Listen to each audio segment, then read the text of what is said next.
Hello and welcome to Government Unit 2. This video is all about the powers of Congress. Now, one thing you need to be very clear on is that the president does not make the laws in America. Congress does. And the powers I'm about to describe are powers that only Congress has and not the president. Those powers are promoting the general welfare, just making sure that there are laws and programs in place, not necessarily coming up with the ideas. The president can come up with ideas, but only Congress has the ability to make those ideas that help people's lives, promoting the general welfare, actually happen. It is only Congress that can provide for defense. It is true that the president is the leader of the military, but he only has a military if Congress allows him to. They can cut his budget entirely and say, no, you can't have a war. No, only the Congress can make that decision. Establishing justice, deciding what's fair and what's not fair. They're the ones who make the laws. There's a lot of unlisted powers. We'll get into those later.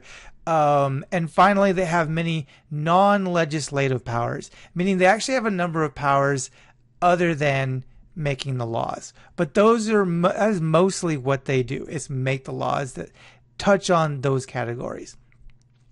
Now, how they do that is through something called a committee.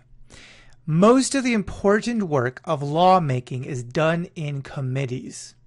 Anybody in America can write a bill. The president, you, anybody. And every year, over 10,000 bills are written and sent to Congress from all over the country, within and without the government. Only a senator or a representative from the House can actually decide whether or not it'll be voted on. So you can write a bill and send it in, but without support from a senator or representative, it'll go nowhere. It'll get thrown away, it'll get ignored.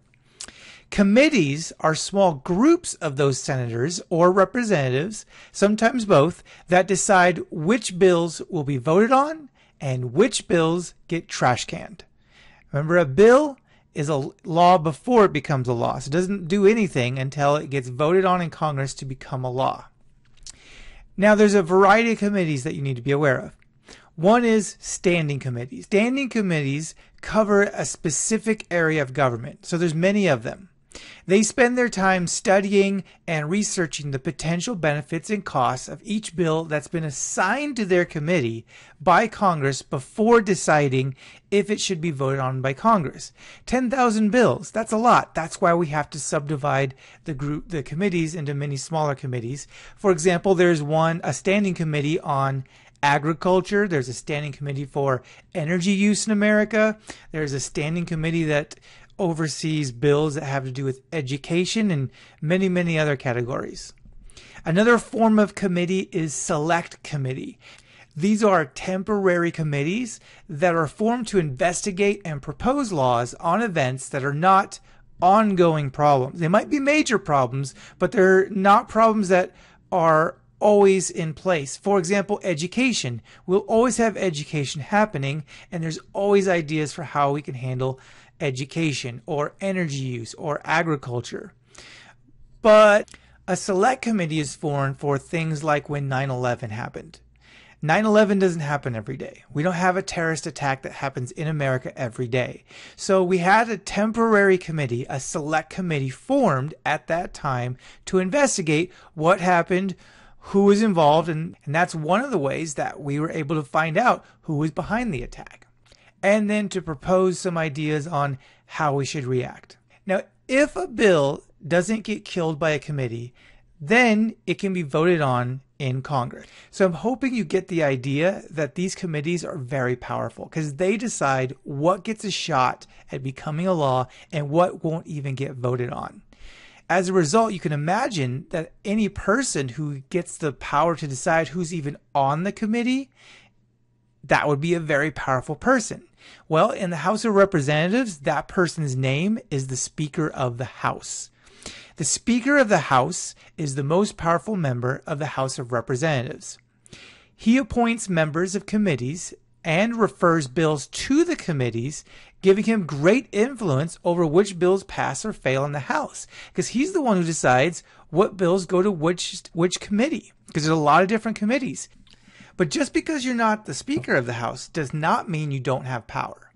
Let's say there's a bill, and as a senator, you are very much opposed to the bill, but you think it's going to get voted on and it's going to go against you. If you feel passionate enough about it and you're willing to sacrifice and make some enemies, you can do something called a filibuster. A filibuster is when you use long speeches to prevent a vote on a bill. Now, this can only happen in the Senate. In the House, you actually would be out of luck. But in the Senate, you could use a filibuster, and as long as you don't sit down, as long as you don't leave, as long as you don't stop talking, you can hold up the whole show, because until you stop talking, they can't force the vote. So what happens after a bill actually gets voted on? Well, if the vote is no, obviously it gets thrown away. If the vote is yes, it doesn't quite become a law yet. First, it needs to go to the president after it gets voted.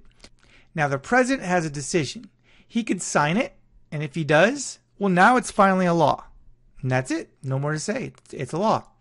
Or he can veto it.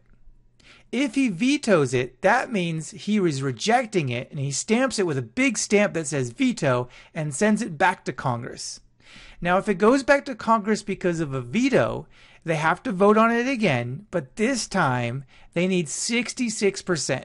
The first time you only need 51%. The second time you need 66%. That means you need a lot more people to vote for it. And if it doesn't pass then it's dead. If it does pass then it becomes a law whether the president likes it or not. The other thing a president can do is it's called a pocket veto. This is kind of weird. Just bear with me. Congress works in sessions, kind of like quarters and semesters in school. And just like semesters at school, there are breaks where everything kind of stops. It might just be a day, it might be a week, but there are these breaks where no one's working. It kind of gets, spring break or summer vacation or Christmas vacation. If a president gets a bill and he doesn't like it, but he doesn't really want to send it back to Congress because he thinks, oh, well, they'll just vote it in anyways, he can refuse to sign it and refuse to veto, effectively just putting it into his pocket, pretending it's not there, and he can do that for up to 10 days. Now, if Congress goes on one of its breaks that's scheduled well in advance, it's not like they just decide, oh, break time. They're scheduled in advance, just like semesters and quarters at a school. If one of those breaks happens before that 10 days is up, that bill gets thrown out. It gets completely trashed, and the bill dies. And that's it for today. There's a lot more to the powers of Congress, but I think this is enough for you to get an idea of how complex Congress is and who's deciding what laws affect your life and what laws don't become laws at all. Thank you, and if you have any questions, let me know in class.